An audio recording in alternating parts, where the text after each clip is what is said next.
Mesdames et messieurs, bienvenue dans cette petite causerie d'avant RMR concernant Vitality. Il y aura aussi évidemment le débrief sur YouTube si vous avez loupé quelques points. Je pense qu'il était important de revenir sur la saison de Vitality, de revenir sur certains points, les dramas, vice-versa. Revenir également sur la saison complète de Vitality, la saison d'Ixtase, depuis qu'il a pris les rênes de Vitality. Je pense qu'il est important aussi de pointer du doigt les boucs émissaires qui ont été cités tout au long de l'année publiquement. Je pense qu'il va être aussi important de parler d'Apex, ces fameuses pauses dont tout le monde avait peur. Le scouting, qui est un point d'interrogation encore, évidemment, pour beaucoup de monde, je crois.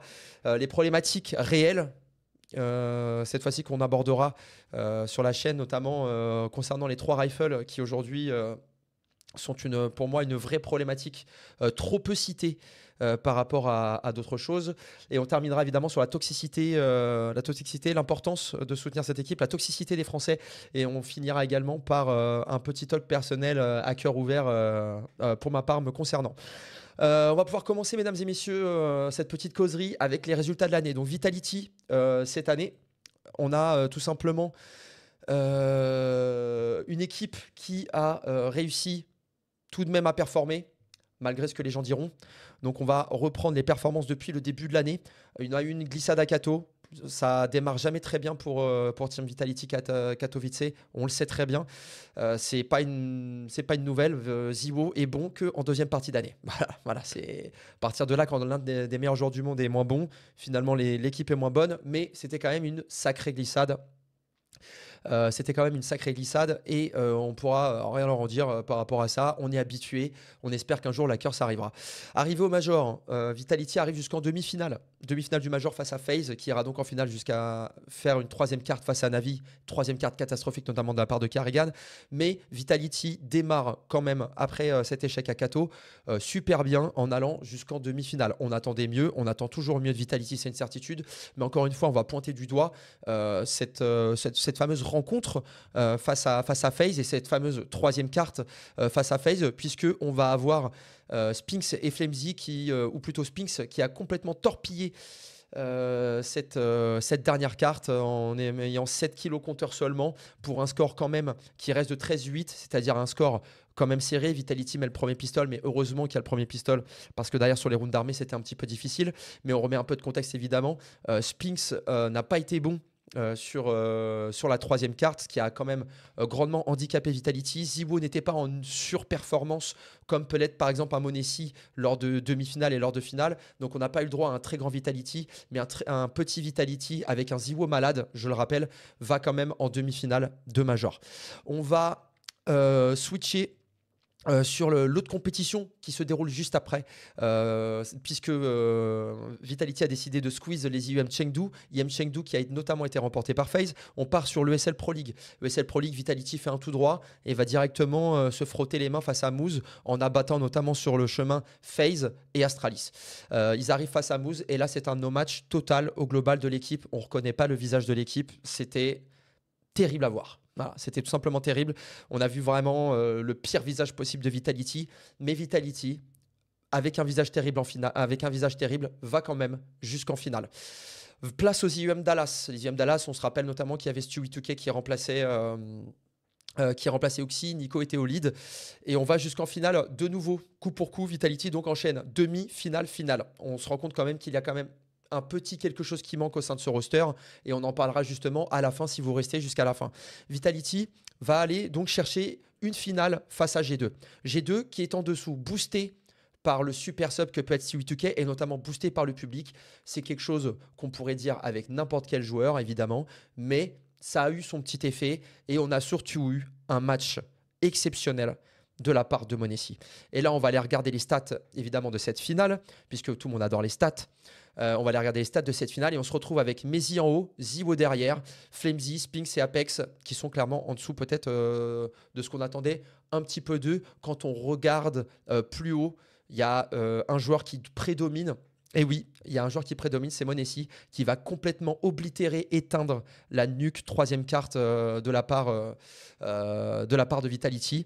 Et c'est là où on commence à se poser un petit point d'interrogation, puisque sur cette fameuse dernière carte, m0NESY est à 1,87 de rating. Ziwo est à 0,60. Oui, on va en finale et notre meilleur joueur s'éteint. S'éteint sur la troisième carte, malheureusement. Vitality arrive en finale, mais malheureusement, Vitality s'écroule. C'est toujours la faute du coach. Il faut quand même le signifier, c'est la faute du coach si Ziwo met des flics à côté sur des joueurs qui ne le regardent même pas. Donc là aussi, c'est la faute du coach, c'est la faute de la carte, c'est la faute de plein de choses. Il faut un bouc émissaire. La réalité, c'est que Vitality enchaîne demi-finale, finale, finale. On sent qu'il n'y a pas grand-chose encore pour aller chercher un titre du côté de Vitality. On va encore se faire attendre. On sait que Vitality est l'une des meilleures équipes du monde et c'était d'ailleurs, dans cette partie d'année, l'une des équipes les plus régulières en termes de play-off. Donc je pars du principe aussi que vous n'avez pas oublié que sur le chemin, ils ont abattu... Alors, ils ont abattu qui déjà Vita, ils avaient battu qui? Ils avaient battu Spirit, d'accord? Ils ont battu Spirit 2-0. D'ailleurs, tout le monde pensait que ça allait être difficile. 13-6, 13-11, on n'en parle plus. D'ailleurs, Mirage, elle a été bien bataillée, mais c'était une très belle carte de Vitality. Voilà, on reste quand même sur une game face à Spirit, qui, on le rappelle, sur le début d'année, était quand même assez dur à battre. On part au Spring Final. Vitality va enchaîner avec une demi-finale, qui vont notamment perdre face à Spirit. Ils gagnent à Dallas, ils perdent au Spring Final. Bienvenue dans le T1. Cette fois-ci, c'est pas un 2-0, mais ils perdent 2-1 avec, on le rappelle, une Anubis qui était une des cartes fortes au début d'année de Vitality. Et finalement, ça s'éteint au fur et à mesure de l'année. 13-9.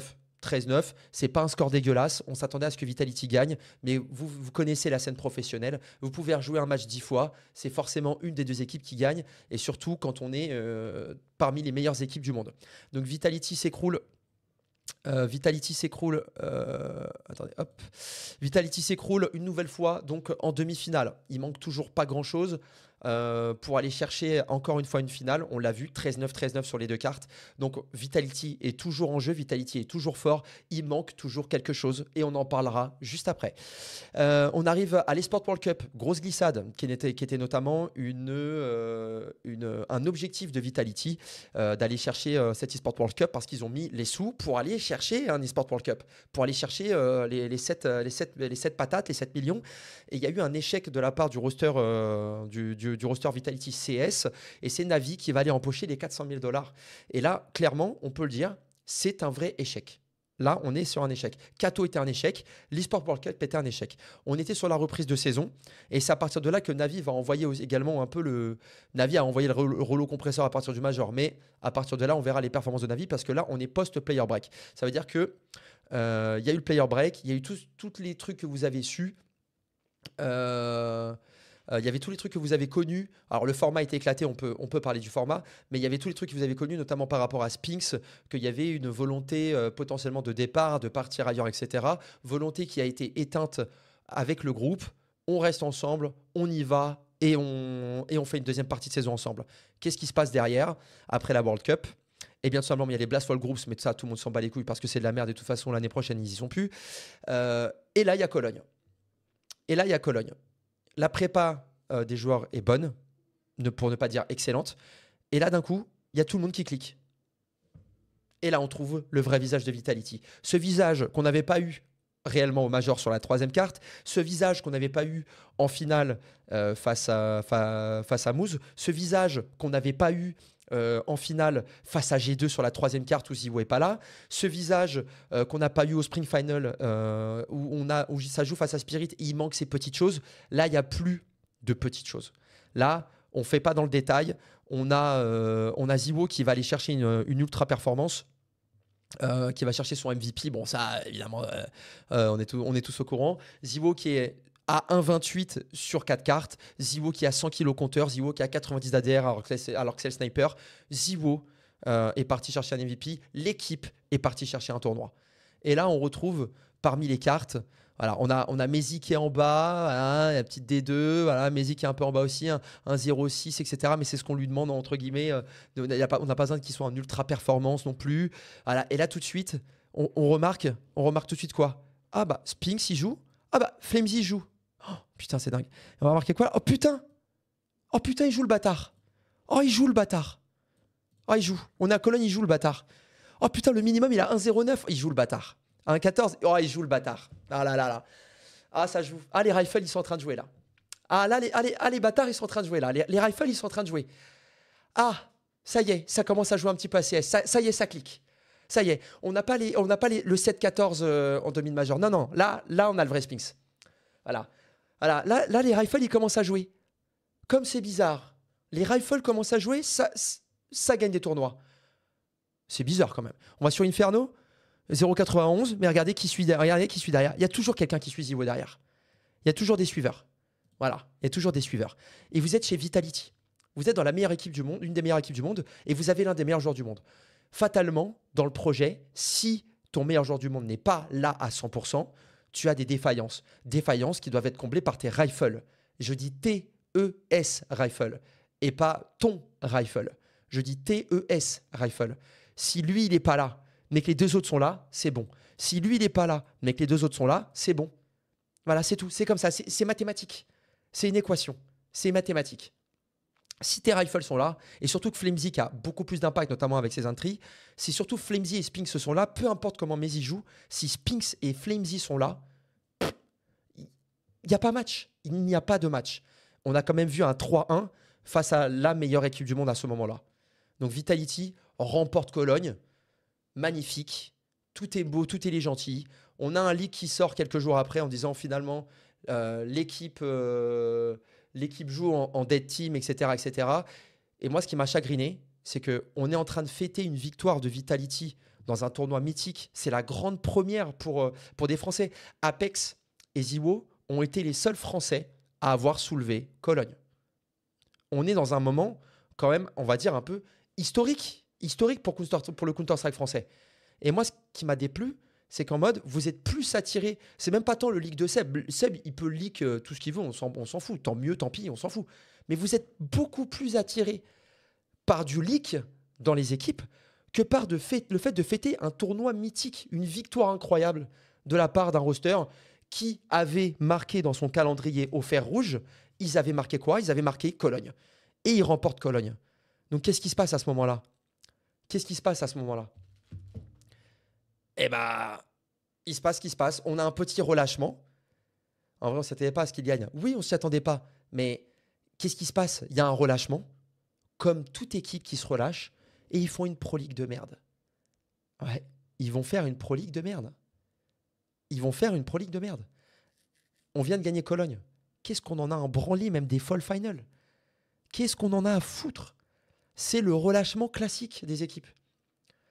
Les équipes se relâchent. Quand tu as atteint un objectif, c'est comme vous ici dans le chat. Quand vous avez atteint vos objectifs de vie, j'en sais rien, vous voulez acheter votre télé. Vous voulez acheter votre télé, c'est votre objectif. Tu t'assois dans ton canapé, tu regardes ta télé. Une fois que tu l'as acheté, tu es content. C'est un effet qui est dégueulasse, mais c'est un effet qui est réel. Tu as atteint ton objectif.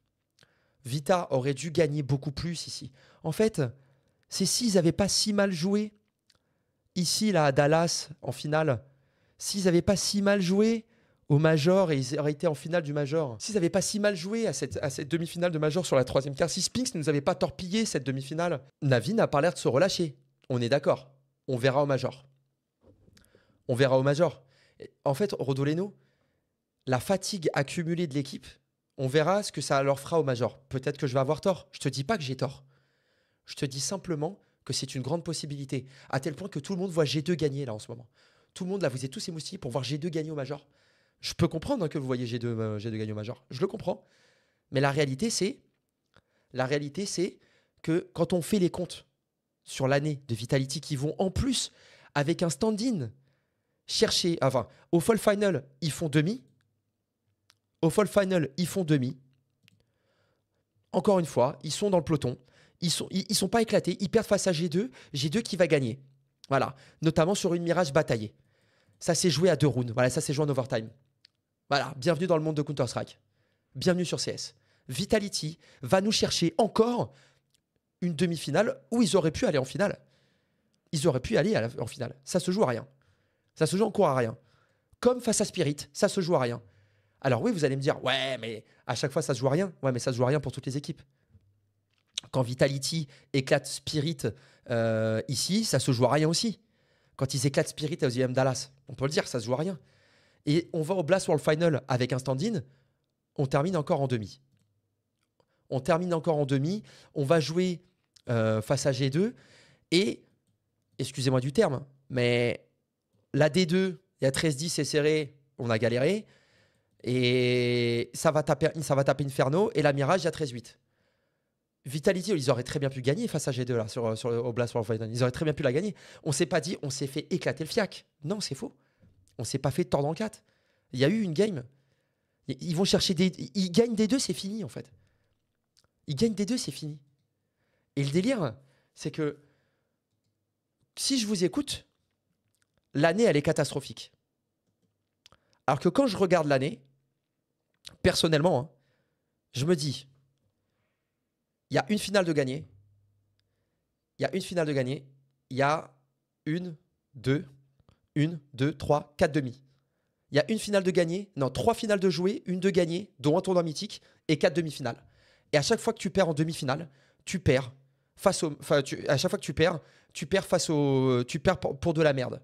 Tu perds parce que tu as un de tes rifles ou Ziwo qui n'est pas là. Bien sûr que tu dois en avoir 2. Mais comme tu m'as pas écouté au début, tu m'as pas écouté. Vous m'écoutez pas. On va au Major de Copenhague. Ziwo est malade, il n'est pas en ultra performance. Spix nous torpille la 3e carte. On va en Pro League, il n'y a personne qui joue. Ok. On va à Dallas. Ziwo nous torpille la 3e carte sur Nuke. Enfin, oui, on aurait pu y aller là. On aurait pu la gagner, cette Dallas. Cette 3e carte, elle est catastrophique de Ziwo. De la manière, je trouve que Vita joue mal. Mais attends, si Vita joue mal, les autres jouent super mal alors. Si Vita joue mal, comment les autres jouent, frère? Si Vita joue mal, là, comment les autres jouent? Dites-moi pourquoi. Je vais mettre le chat parce que j'ai envie que les gens vous voient quand vous écrivez. On va vous mettre, je vais vous mettre. Je veux que vous m'écriviez pourquoi Vita joue mal. Dites-moi, donnez-moi un argument. Vita joue mal, ok. Pourquoi il joue mal? En quoi leur jeu est catastrophique? Allez, c'est votre tour, allez-y. Les gens vont vous regarder. Allez-y. Vita joue mal. Vita, leur jeu est pourri. Allez-y. Débriefez-moi, le jeu est pourri. Là, c'est votre moment. Dépêchez-vous, là. Vous avez un petit moment, là. Apex n'a pas d'AIM. Ouais, d'ailleurs, à Cologne, Apex n'a pas d'AIM. Et alors? Il est là pour AIM, Apex? Il est dans des postes de star. Et alors, c'est l'animation de Vitality. Vitality joue comme ça. G2 joue pas comme ça. Comment il s'appelle? Navin joue pas comme ça. Vitality joue comme ça. Et Vitality, en jouant comme ça, top 3 monde. Allez-y, les gars. Débriefez-moi. Je comprends pas. Il n'y a plus personne qui parle. Ou alors, vous mettez du temps. Moi, je dis pas que Vita joue mal. Ils passent à côté de leur meilleur niveau sur quelques matchs, notamment des finales. Oui. Et tu sais ce qu'on a. Leur niveau individuel, je trouve, n'est pas au niveau des autres équipes et ça leur porte préjudice dans les moments. Ok. Et ben, vous savez ce que vous venez de dire là? Vous êtes en train de dire que nos stars rifle sont inconstants. C'est ça que vous êtes en train de dire. Alors, je comprends pas. Le problème, c'est le coach. Le problème, c'est Mezi. Non, vous êtes en train de me dire que nos 3 rifles sont inconstants. On est d'accord. Que leur niveau indiv, leur IM, leur souris, ils sont inconstants. Il y a un manque de régularité individuelle. Putain, les mecs, mais non, mais c'est incroyable. Vous venez là, entre tous, de trouver le problème de Vitality. Oh, non, vous êtes bon. Vous êtes très bon. Vous êtes très bon. L'inconstance. Et vous allez me dire, on y reviendra après, on va en parler du coach. Vous allez me dire, ouais, c'est la faute du coach, c'est la faute des plans de jeu, c'est la faute des machins. Oui, c'est la faute des plans de jeu, des machins, que Spinks bait un round sur 3. C'est la faute des machins si Flamesy envoie 40 balles qui met moins 98 HP au mur quand il fait ses entries. C'est de la faute, de Xtaz. Si Mezi, il est bon au pistol, puis après, dès qu'il a une AK dans les mains et qu'il faut envoyer un spray, il envoie tout dans le poteau. C'est de la faute d'Xtaz. Ouais, c'est de la faute d'Xtaz. C'est de la faute d'Xtaz quand ils ont la bonne lecture, qu'ils sont en surnombre sur la zone et qu'il n'y a pas de flash, il n'y a rien et qu'il n'y en a pas un qui met une tête. C'est de la faute d'Xtaz.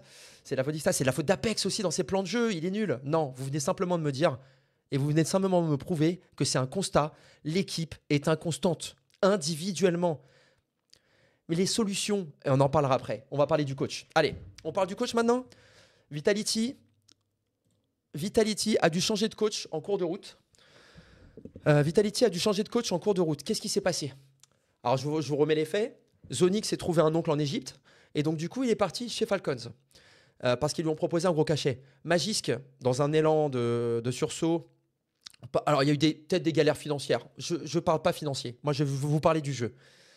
Donc, ce qui s'est passé, c'est que Neo, il s'est dit, j'ai besoin d'un coach qui s'entend avec Apex au niveau du jeu. J'ai pas dit l'entente personnelle. Hein. J'ai dit qu'il s'entend avec Apex au niveau du jeu. Sachant que en 2021, je lui ai pas dit, mais je l'ai viré parce que j'avais besoin d'un autre coach et parce qu'il y avait un truc à saisir avec Zonik. Donc, j'avais besoin de lui. Voilà, on est parti le chercher. On l'a viré comme un malpropre, mais je vais quand même le récupérer. C'est une offre qui se refuse pas. Xtase reprend les rênes. Xtase arrive, remplace Zonik. Magisk dit, moi aussi, je vais y aller. À partir de là, tu as 2 semaines pour trouver un joueur. Ouais, je vais dire 3 semaines. Tu as 3 semaines pour trouver un joueur. En 3 semaines, ils ont fait une liste. Et ça, je vais vous apprendre ce que c'est. Donc, vous parlez de scouting. D'accord, on va parler de scouting. Quand vous établissez une liste à la dernière minute, il y a toujours, dans les petits papiers des joueurs, du staff, il y a toujours des joueurs. Voilà. Ils ont des joueurs en tête. Ils ont une manière de jouer. Ils ont une approche du jeu avec les joueurs qui voudraient que le commun des mortels, nous n'avons pas. C'est-à-dire que vous pensez que c'est des teubés qui ne regardent pas les games des autres, qui ne regardent pas les petites pépites et les machins qui pop. Si, ils regardent. Ils regardent. Ils regardent peut-être pas autant que vous qui a regardé des CCT avec moi, mais ils regardent quand même. Ce qui veut dire que quand Xtase arrive, Apex a ses désirs, Xtase, Matt, toute l'équipe a son désir de joueur. À partir de là, vous dressez une liste. En premier, vous mettez les grosses têtes. Un peu plus loin, vous mettez ceux que vous pouvez prendre à peu près. Vous voulez prendre à peu près, mais bon, vous les prenez parce que les autres ont dit non. Et en bas, vous mettez, si on n'a pas le choix, mais vraiment pas le choix, on le prend. OK? En tête de liste, ils essuient plusieurs refus pour des raisons apparentes et évidentes. OK, ils récupèrent Mézi. Le choix Mézi est une obligation. On est pressé, il faut loquer les rosters, il faut y aller. D'accord? Il faut y aller. À la suite de ça, Xtase, donc en prenant place de coach et en prenant ses positions de coach, en récupérant le carnet strat de Vitality et en jouant avec Mézi qui est un last, Xtase, et là je vais vous le mettre parce que c'est le moment de le mettre, Xtase va aller chercher coup sur coup les Blast Fall Final et les Blast World Final. Ça, c'est un fait. Xtase prend ses positions, il gagne 2 titres, dont un majeur qui s'appelle les Blast World Final. À la suite de ça, on va faire le récap de l'année 2023 que vous avez déjà connu et je vous le montre là. Attendez, je vais mettre ça en bas, comme ça vous ne verrez pas la suite. Xtase, depuis qu'il est arrivé chez Vitality, c'est 3 titres, dont 2 majeurs, puisqu'il a remporté Cologne. C'est 4 demi-finales, dont une demi-finale de major. Spring, Fall Final, World Final. Et vous avez peut-être oublié, mais Xtase était dans l'ombre du Major de Paris puisque c'est lui qui avait aidé la line-up durant le Major de Paris. Également, dans l'ombre. Et à ce moment-là, tout le monde lui a fait une gorge profonde. Évidemment, quand ça gagne, c'est gorge profonde. Quand ça perd, c'est le divorce. C'est normal. Après, j'ai envie de dire, il a fait quoi dans l'ombre? Eh bien, il a tout simplement peaufiné tout le jeu de Vitality. Voilà. Qu'est-ce qu'a fait un coach pour assister Vitality? Voilà. Qu'est-ce qu'il a fait? Ils étaient 3, mais vous vous rendez compte? Vous vous rendez compte qu'ils étaient 3? Ils étaient 3. Je le répète, ils étaient 3. 3. Zonik, Matt et derrière Xtase. D'accord? Ok, donc jusque-là, tout va bien. Donc Xtase, il prend ses positions, il gagne 2 titres. Il gagne 2 titres majeurs, donc les Blast World Final et Cologne. C'est la première fois qu'un coach français soulève Cologne. Il va chercher les Fall Final, donc 2 tournois coup sur coup. Maintenant, la perte de Lars, pas spécialement. Maintenant, la problématique, c'est Xtase est un problème. Donc, Xtase est un problème quand, fameuse culture de la gagne et gueuler sur les joueurs, vous allez la laisser à d'autres. Allez demander à Taz s'il va gueuler sur Nico. Allez demander à Blade s'il a gueulé sur Simple. Allez demander si ça fonctionne sur des joueurs. En fait, je vais vous parler d'un principe très simple. Et c'est un truc qui marche avec les enfants. Quand vous avez un enfant et que vous gueulez sur un enfant, si vous gueulez très fort, il va écouter. Mais il y a aussi des enfants qui, quand vous gueulez très fort, ils n'écoutent rien. Parce que ça ne marche pas comme ça. Parce que vous apprenez que les êtres humains, c'est comme des enfants. Chaque être humain est différent. Vous ne pouvez pas parler de la même manière à un joueur comme vous parlez à un autre. D'accord? Et les trucs de ça gueule pas assez, c'est trop gentil, c'est trop machin, ça peut exister. Mais là, dans cette équipe-là, ça n'existe pas. Il n'y a pas de. Il n'y a pas de oh, toi, faut que je te bichonne et machin. Tu essayes des choses, bien sûr, parce que si les joueurs se vexent facilement, tu peux pas parler à Apex comme tu parles à Spinks, par exemple. Puisque Apex, lui, tu lui parles crûment, il adore que tu lui mettes un petit doigt dans le fiac. Spinks, il va peut-être pas apprécier. Donc, c'est sûr que le rôle du coach, c'est aussi de s'adapter.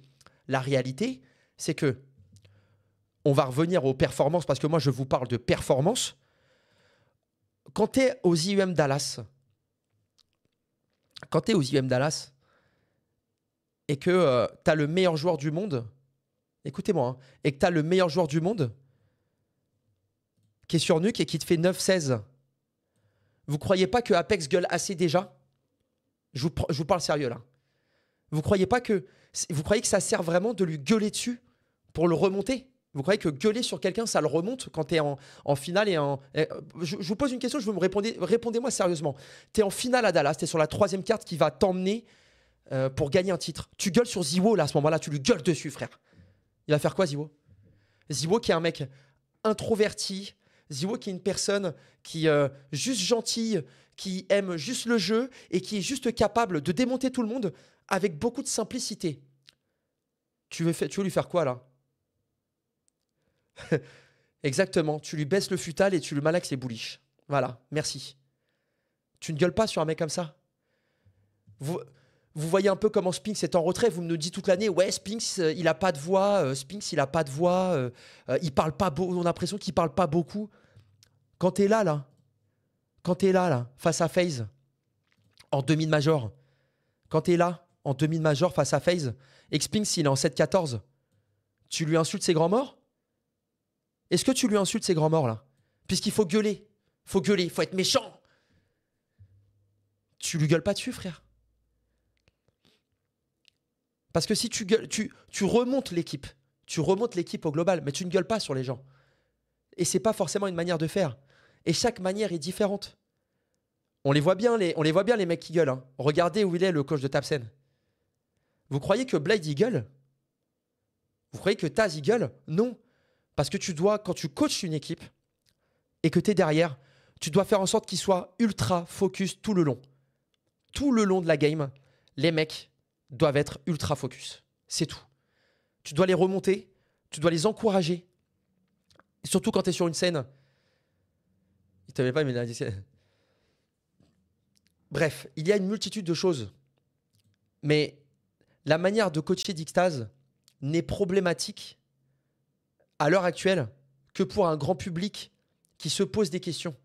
Parce qu'à l'intérieur de l'équipe, la problématique, c'est pas de gueuler sur un mec. La problématique, c'est de faire en sorte que les joueurs puissent être à 100% à leur plein potentiel.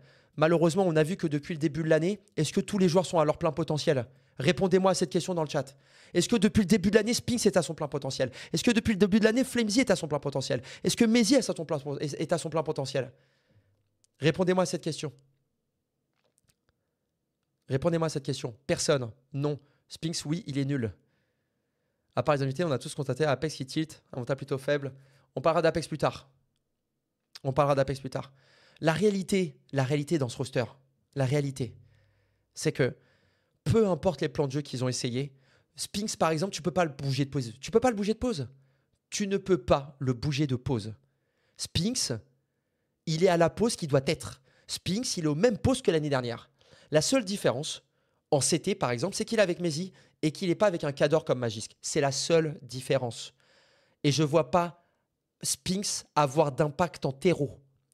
Je répète, je ne vois pas Spinks avoir d'impact en terreau alors que rien, littéralement rien, n'a changé.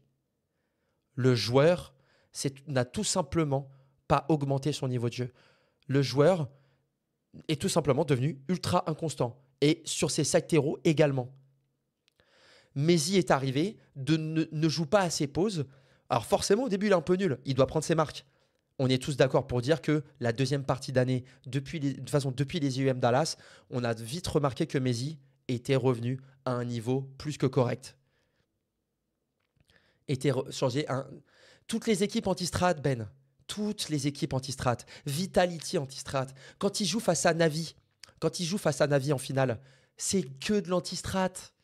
Ça fonctionne, parfois ça fonctionne pas, c'est tout. Blade est bourré d'anti-strat.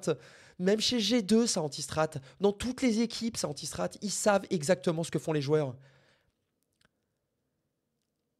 Voilà ce que je suis en train de vous expliquer. Donc concernant Xtase, je pense que pour ma part, j'ai terminé. Xtase chez Vitality, depuis qu'il a pris ses positions, c'est 3 titres, dont Cologne et un Blast World Final. Terminé. Vous pouvez me dire ce que vous voulez, vous pouvez me dire qu'il n'est pas efficace ou efficace. On s'en branle. Je tiens quand même à vous préciser que lors de la dernière Pro League, Xtase avait le plus haut taux de win rate pause réussie. Voilà. Ça, c'est factuel. Là, je vous donne des données. Tout ce que vous allez me dire ensuite sera de la merde parce que ce que je vous dis, c'est factuel. Et d'ailleurs, si je dis pas de bêtises, il y a une autre stat qui est sortie sur lui, mais je sais plus laquelle exactement. Je sais plus c'est qui exactement, mais c'est pas à Cologne ou à, je sais plus si c'est à Cologne ou à Dallas ou il y a un autre tournoi où Xtase a le plus haut taux de win rate de pause réussie. Pro League sûr à 100%, l'autre je ne sais plus. Donc je vais pas vous la donner pour pas vous induire en erreur. Bref, on va maintenant passer sur vous, bande de clébards. On va passer sur vous maintenant, bande de clébards. Désolé de vous appeler comme ça. Hello Oni. Le Fall Final de l'année dernière, personnellement, je ne le prends pas trop en compte. Le niveau de CS était faible. Le niveau de CS était faible, frérot. Le niveau de CS était faible en Pro League aussi. C'est, à un moment donné, un titre est un titre dans l'armoire. Un titre, c'est de l'argent et un titre en plus. Que tu le veuilles ou non, qu'on l'on change ou non, que tu apportes de le... C'est un titre. Puisqu'il faut être cru. Un titre, c'est un titre. Tu gagnes, t'as gagné. Tu perds, t'as perdu. Voilà, c'est tout. On aurait pu dire aussi, bon, Kato, c'était le début de l'année aussi, tu vois. Après les invités, on a tous contacté Apex qui dit je parle après d'Apex. Je vais parler après d'Apex sans problème, ok? Allez, maintenant, on va parler de vous. On va parler des boucs émissaires.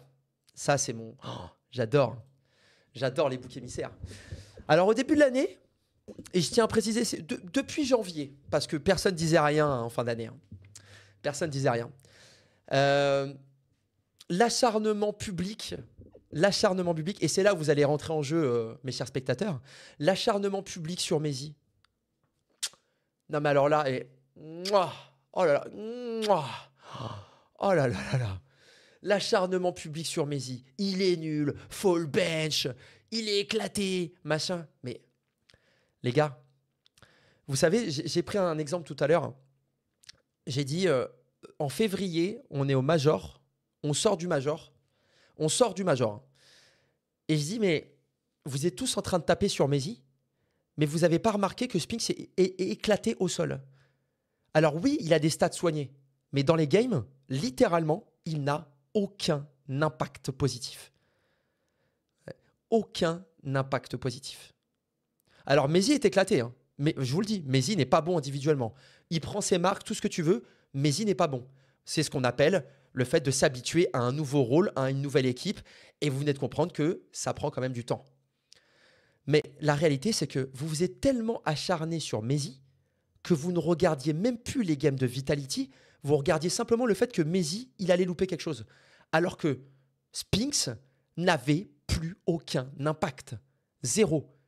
Et vous pouvez me parler de c'est la faute de Messi.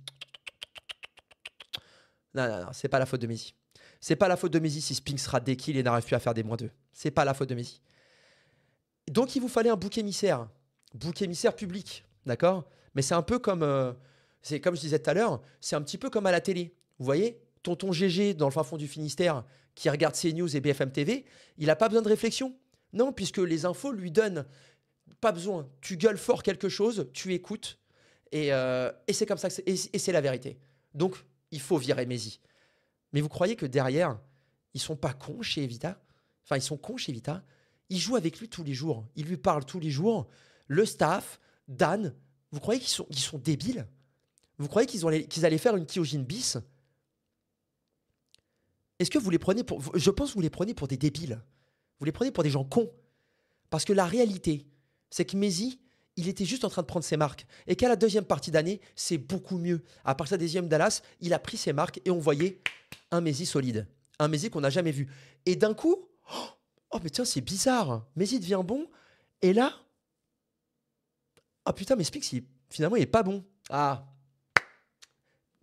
Mais ça, on va pas le prendre tout de suite parce qu'il y a un autre gars, il y a un autre gars à prendre en bouc émissaire. Il y a un autre gars à prendre en bouc émissaire. Bah ouais, Xtase. On gagne pas des titres, c'est la faute d'Xtase. On gagne des titres. Voilà, deuxième bouc émissaire de l'année. Il fallait donc Mezi, premier bouc émissaire. Deuxième, le coaching staff, c'est de la merde, mais c'est surtout Xtase, le gars qui fout la merde. Alors, je tiens juste à préciser, si vous n'étiez pas au courant, mais les plans de jeu, c'est 3 personnes. Dan, Matt, Xtase. D'accord? C'est les plans de jeu de 3 personnes. Alors, Xtase a une vision des choses partagée par Apex. Et vous allez pouvoir me dire, oui, il faut peut-être quelqu'un qui le bouscule dans ses trucs et machin. Vous savez ce qu'il a fait, Zonic, en 2022? Il a bousculé Dan. Et vous savez ce qui s'est passé en 2022? Ouais, tu sais ce qui s'est passé en bousculant Dan en 2022. Tu sais exactement ce qui s'est passé. Est-ce que tu as des couilles de le dire dans le chat? Si tu as des couilles, tu le dis dans le chat ce qui s'est passé en 2022 quand Zonic a décidé de jouer comme on lui voulait. Qu'est-ce qui s'est passé? Qu'est-ce qui s'est passé en 2022? Allez, dites-moi ce que ça fait de bousculer Dan dans ses plans de jeu, qu'il faut jouer autrement et tout. Dites-moi un peu ce que ça fait. Qu'est-ce qu'on a fait en 2022? Vitality 2022. Allez, dites-moi, parlez dans le chat. Vous êtes bavard. Vous êtes bavard. Soyez bavard tout le temps. Année catastrophique, exactement. Année catastrophique. Pour 2 raisons. Pour 2 raisons, année catastrophique. Parce que Dan est en position de fixe et qu'il est dans l'incapacité de pouvoir lead en position de fixe. Et deuxièmement, parce que le jeu à la danoise, c'était un doigt dans le cul et t'essaies de siffler si tu peux. Voilà ce que c'était. Donc, qu'est-ce qui s'est passé à partir de la Pro League quand Jax est arrivé? Jax, qui d'ailleurs a été mis sur un plateau par Xtase. Ça, je vous le donne quand même l'info parce que ça remonte. Alors, qu'est-ce qui s'est passé? Qu'est-ce qui s'est passé en Pro League? Dites-moi ce qui s'est passé en Pro League. Qu'est-ce qui s'est passé en Pro League 2023? Je dis pas que Zonic est une fraude. Ceux qui se disent ça, vous êtes des merdes. Tu gagnes pas 5 majors en étant une fraude. C'est faux. Par contre, je vais vous parler de l'entente sur le jeu et de la manière dont il faut jouer selon comment ton leader est en capacité de jouer. Exactement. Jackie va venir et Jackie va montrer à Dupré, qui était en train de nous arroser les murs, ce qu'il devait exactement faire. La pute qui va devant et qui court et qui en plus va devoir le faire avec dignité. Et vous savez ce qui s'est passé ensuite? Vous avez pas vu? Non, vous avez juste regardé ça? Vous avez pas vu ce qui s'est passé ensuite? Dan a changé les positions. Ils ont modifié leur manière de jouer. Pourquoi? Parce que Dan était en incapacité de pouvoir jouer dans la manière que Zonic voulait qu'il joue. Magisk, tu vas quitter l'XT sur Nuke parce que t'es une merde XT. Arrête de te cacher comme une salope et tu vas te cacher comme une salope mais au niveau de la rampe. Et à partir de là, Vitality a commencé à avoir des balls. À partir du moment où ils ont commencé à jouer comme Dan. On est d'accord? Il a fallu simplement des ajustements. Ajustements apportés par Zonic, apportés par le coach staff et également par Xtase pendant le major. Voilà ce qui s'est exactement passé. Donc Xtase, le bouc émissaire de deuxième partie d'année, pour dire il est trop gentil, il est trop machin, il est trop truc. La réalité, c'est que aujourd'hui, le problème de Vitality, ce n'est pas Xtase qui call, qui est machin. L'inconstance de ces rifles qui sont incapables de nous faire 4 games d'affilée avec des 1-15, 1-20 de rating en toute dignité. Voilà, on enchaîne puisque c'est le dernier bouc émissaire, puisqu'il n'y a plus Mezi, il y a Xtase dans les starting blocks, il faut le changer aussi. On va mettre qui? Bah oui, c'est Spinks. Bah oui, c'est Spinks. Et là, on commence à ouvrir les yeux. Ah mais tiens, mais depuis le début de l'année, c'est bizarre quand même. Notre star rifle, superstar, le gars, il est fort. Aux côtés de Magisk, c'est un dieu vivant. Il y a Mezi à côté. Le mec, il fait plus un kill. Et c'est pas la faute de Mezi qui fait plus un kill. Parce que même en terreau, il ne fait plus un kill. Il n'a plus d'impact sur ces games. Il n'a plus d'impact. On le voit bait, on le voit pas avancer, on ne le voit même pas close les rounds. On va dire que c'est la faute de Mezi. Oui. Si ton teammate est mauvais, si t'es mauvais, c'est à cause de ton teammate, ça travaille pas, ça machin, c'est la faute de Mezi. Non, vous vous rendez compte tout simplement que Spinks n'a pas évolué depuis l'année dernière. Et que le vrai problème aujourd'hui chez Vitality, c'est l'inconstance de ces 3 rifles et que une de ses superstars est incapable de level up. Pourquoi Magisk ça marchait? Mais parce que frérot, Magisk tapait du poing sur la table, Magisk c'est 4 majors dans les pattes, Magisk était l'un des meilleurs fixes du monde. C'est tout. Et là, t'as Mezi qui arrive, qui n'est pas fixe, on lui dit de jouer en fixe, il fait ce qu'il peut et carrément il fait tellement ce qu'il peut qu'il fait sa pute pour Spinks. Et tellement il fait sa pute pour Spinks pour que Spinks puisse briller, bah il n'y a plus rien qui marche frère. Et on voit que très bien qu'il y a des moments de galère, mais il y a des moments où ça fonctionne. IUM Cologne, c'est pas une question de confiance. Spinks et Mezi c'est pas une question de confiance. C'est même peut-être une question simplement d'entente in-game. Tu vois ce que je veux dire? Quand toi tu penses à un truc et que t'as, je sais pas, on va prendre ça comme un couple. T'es assis sur le canapé, tu vois un truc à la télé, t'es avec ta petite femme, t'es posé, et là tu regardes et tu dis, Tu vois quelque chose, vous n'avez pas forcément la même façon de penser sur ce que vous êtes en train de voir. Toi, tu vas penser d'une manière, peut-être que tu vas réagir sur l'émotionnel, etc.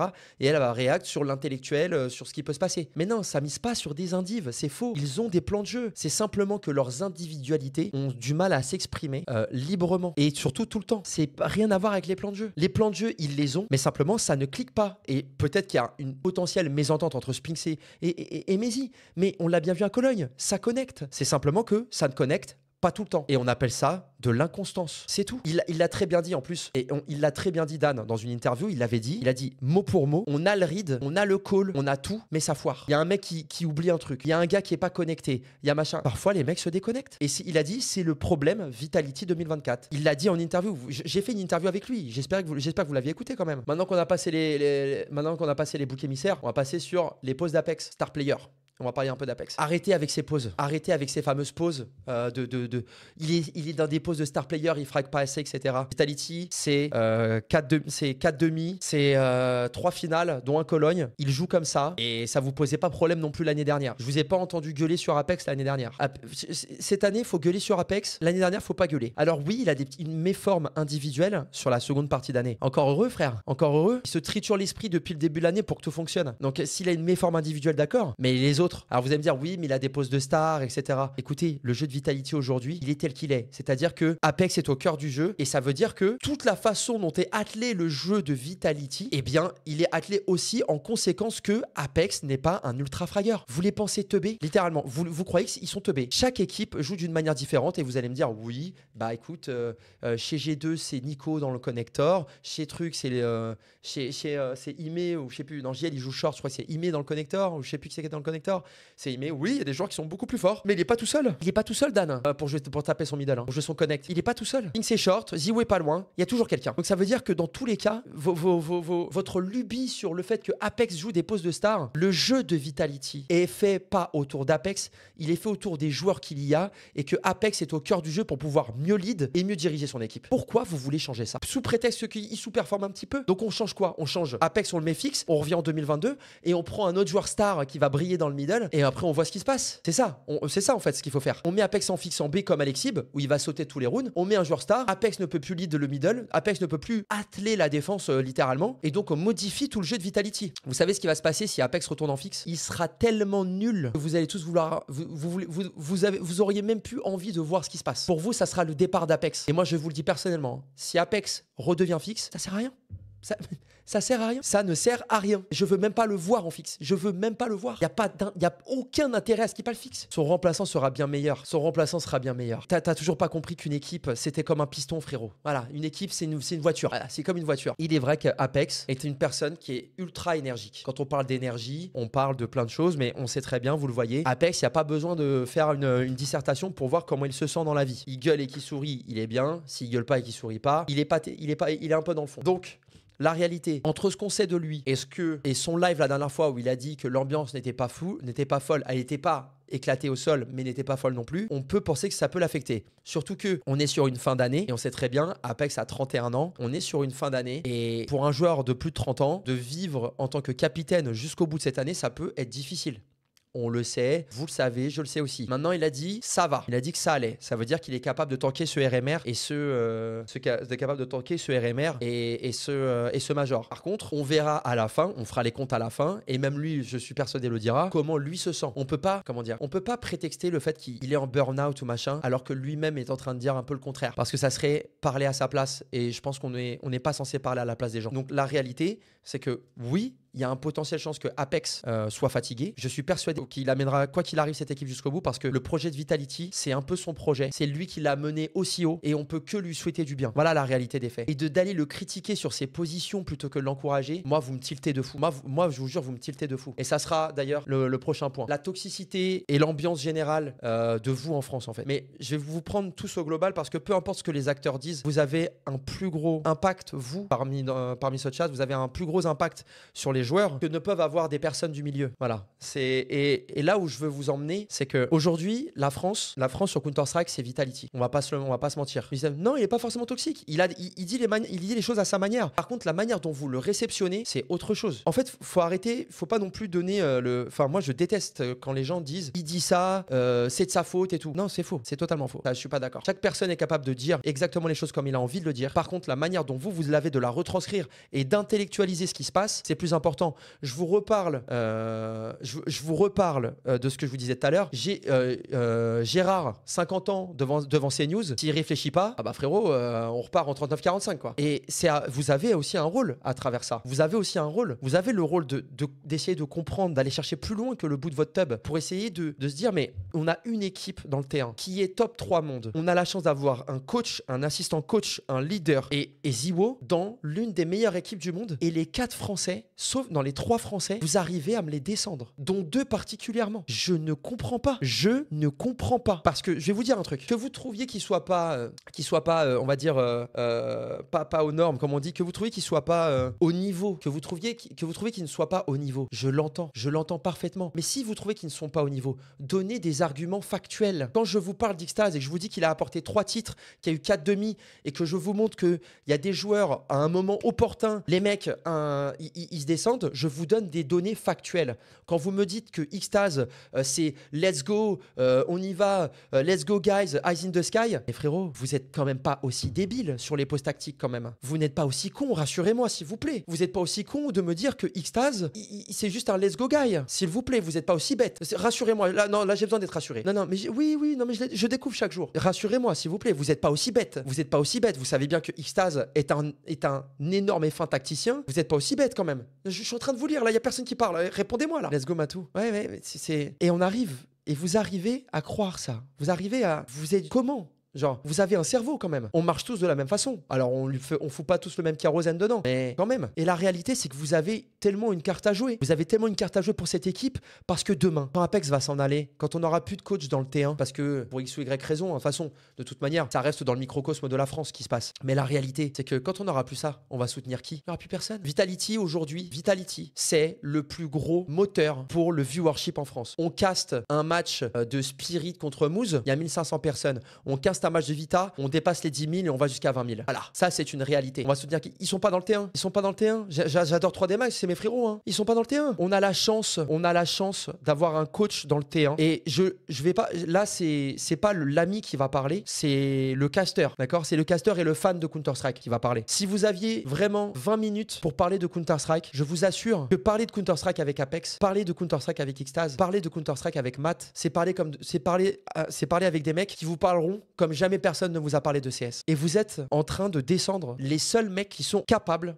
de vous parler de Counter-Strike à niveau T1, à niveau compétitif, qui font des finales, qui font des demi, qui gagnent des trophées. Et vous êtes en train de descendre ces mecs-là. Je sais pas si vous vous rendez compte de la folie. Vous préférez par le biais de soit la rigolade ou soit l'animosité, descendre des mecs qui portent notre drapeau à l'échelle T1 pour je ne sais quelle raison, alors que ces mecs-là, quand on les aura plus, parce que vous leur aurez craché tous à la gueule, Counter-Strike derrière, il n'y aura plus personne, frère. J'adore Lambi et Killa, hein, je les aime. Hein. J'adore Lambi, hein. Vous pouvez parler aussi de CS avec Lambi, hein. Mais vous vous rendez pas compte. Je crois que vous vous rendez pas compte. On regardera même plus CS, mais bien sûr. Mais tu t'emballes. Mais je ne m'emballe pas, Denzert. Oui, tu vas bien aimer G2, etc. De toute façon, chez G2, il y aura Monessier et tout. Tu te rends pas compte. On est en train de descendre les seules personnes, et j'ai pas honte de le dire. Vous regardez les desks aujourd'hui.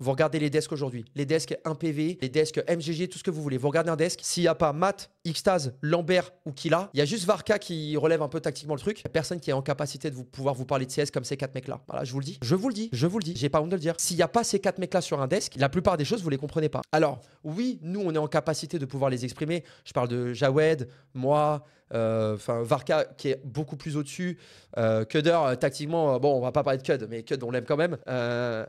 Je suis capable de vous expliquer tactiquement ce qui se passe ou de faire la vulgarisation des choses, mais je n'aurai jamais la profondeur tactique d'un de ces mecs-là qui ont joué à un haut niveau. Oui, je parle du chat FR, je parle de Twitter.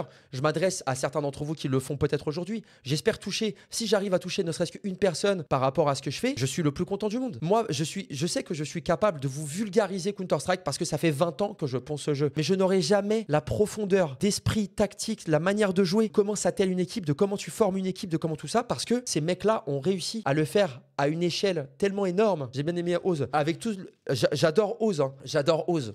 Franchement, Oz, si t'es là un jour, je t'embrasse très fort. Mais je suis désolé, tu peux pas comparer Oz avec Xtaz, avec Matt et avec Lambert. Je suis désolé, Oz. Je t'aime de fou. Je t'aime de fou, Oz. Mais je ne comparerai jamais les trois avec. C'est incomparable. Là, on parle vraiment du jeu. On parle de la matière. On parle du vrai truc. Le vrai, le concret. Et les poteaux de billard. J'embrasse Hughes. D'ailleurs, j'ai regardé sa dernière vidéo à Hughes en m'endormant hier soir. Mais on s'en fout de et j'embrasse aussi Vic, hein, excuse-moi. Mais la réalité, elle est là. La réalité, elle est là. Et je vous le demande. Je vous le demande. Arrêtez de descendre. Arrêtez de les descendre. Les mecs, ils vont jouer à un major. Ils vont jouer à un RMR. Seb a leak un truc. Il est quelle heure là? Seb a leak 2 jours avant le début de leur RMR. Il leak un truc sur l'équipe, intrinsèquement à l'équipe. 2 jours avant un RMR. Ça reste au sein de l'équipe, je suis d'accord. Que ça sorte maintenant, avant le RMR, avant le major, avant la compétition la plus importante de l'équipe, ça fait mal au fiac quand même, genre. Enfin, en tant que supporter Counter-Strike français, le gars, le bisounours qui parle tout ce que vous voulez, là, on est dans un momentum de dingue. On est dans un momentum de dingue pour cette équipe qui, en plus, publiquement, en France, est lynchée plus qu'autre chose. Et c'est pour ça que je vous le dis, s'il vous plaît, moi je vous le dis, je vous parle vraiment, envoyez des messages à ces joueurs. Envoyez-leur des messages. Envoyez des messages à Dan. Envoyez des messages à Xtaz, dans les chats, sur Twitter. Faites des trucs, mais faites-les bien. Faites-les bien. Ces mecs-là vont jouer une partie importante. Donc faites ça bien. Envoyez des messages de positif. Envoyez-leur du positif. On sait que c'est la merde. On sait que c'est la merde dans plusieurs équipes, mais pas que chez Vita. Ça peut être la merde partout. Mais envoyez-lui, envoyez des messages. Envoyez des messages de soutien à la con. Et c'est archi important qu'elle fasse ça. Mais c'est même pas tant que KRL le fasse, en fait. C'est pas ça que vous avez compris. En fait, vous ne comprenez pas. Que Seb le fasse ou non, limite, on s'en branle. Mais c'est surtout la manière dont vous réagissez qui est importante. On s'en fout de ce que font les gens. On s'en fout de ce que font les gens. Ce que font les gens, peu importe. On s'en moque. Qu'ils le fassent ou qu'ils les fassent pas. Limite, le timing, je trouve dégueulasse un petit peu. Mais allez, ça joue, tu vois. Limite, le timing est pas fou, mais allez, ça joue. Mais le délire, c'est que comment vous réagissez. Genre dans les commentaires, dans les likes, dans les machins, dans les trucs. Putain, les mecs, il y a plus important là. Il y a plus important que un leak closer, les mecs. Il y a une game qui se joue là. Il y a un major qui se joue. Il y a un RMR qui se joue. Ça, c'est important. Ça, c'est la réalité. Et en fait, votre mentalité, c'est Gérard au fin fond du Finistère qui regarde ces news. Vous êtes exactement pareil. Alors, je sais qu'il y en a vous défendez ceux qui parlent, mais il y a toujours une minorité silencieuse et qui parle pas du tout dans le chat et je vous assume totalement. Mais la réalité, c'est que vous avez, vous aussi, une mentalité à avoir. Être préparé. Oui, bien sûr. Mais bien sûr, tu dois être préparé. Mais la réalité, c'est que là, il y a plus gros qui se joue. Pas de parler pour nous. T'as un biais de négativité. Non, je parle pas pour vous. Je parle en général. Je fais une généralité. Tous ceux qui pensent pas de cette manière, mais arrêtez de vous sentir. C'est pas parce que tu parle dans le chat que tu dois te sentir visé. Tu vois ce que je veux dire? Voilà. Enfin bref. Voilà, c'est terminé. C'est tout ce que j'avais à dire. Si vous avez des questions, voilà. Je vais terminer sur le fait que pour moi, pour ma part, le plus gros problème de Vitality aujourd'hui, c'est son inconstance. Son inconstance à être bon dans des moments importants, notamment de la part des 3 rifles. Tu auras beau changer les positions, tu auras beau leur taper dessus, tu auras beau leur caresser les bouliches, c'est pas ça qui va faire changer. C'est une prise de conscience que tu peux avoir seul. Et ben, tu as beau avoir des talks à l'extérieur avec les gens, parler, à un moment donné, c'est ton fort intérieur et c'est toi-même. C'est tout. Il y a rien d'autre qui change. Voilà, c'est dit. Bon, YouTube, j'espère que vous avez kiffé. Je vous embrasse très fort. N'hésitez pas à me rejoindre sur les live Twitch. Et ça me ferait plaisir de vous accueillir et de parler de plein de choses, notamment de Vitality, mais pas que. On parle de Counter-Strike, on vit Counter-Strike. Ça fait 20 ans que je kiffe ce jeu et je pense que ça s'arrêtera jamais. Et voilà, bisous bisous.